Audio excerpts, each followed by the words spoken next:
একদিন এই পিঁপড়েগুলো ছোট ছোট চিনি টুকরোকে এক জায়গায় জমা করে অনেক বড় বড় পিরামিড বানিয়ে ফেলে। কিন্তু তখনই পিঁপড়ে রাজা আবার একটা চিনি ভর্তি বাক্স খুঁজে পায়। যা পাওয়ার পর সে অনেক খুশি হয়ে পিঁপড়ের পুরো দলকে ডাকতে শুরু করে। তখন সবগুলো পিঁপড়ে তার ডাক শুনে সেই চিনির বাক্সের কাছে চলে আসে।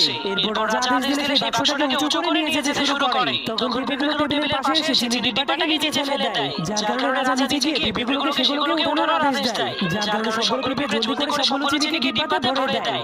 এরপর রাজার আদেশ পাওয়ার পর সবাই মিলে ডিব্বাটাকে সামনে নিয়ে যেতে শুরু করে। তখন তারা অনেক কষ্ট করে হেঁটে হেঁটে বড় বড় পাহাড় এবং মাঠ পার করে একটা রাস্তার পাশে পৌঁছে যায়। এরপর পিঁপড়ে রাজা রাস্তার মাঝখানে গিয়ে দেখতে শুরু করে আশেপাশে কোনো গাড়ি আছে কিনা।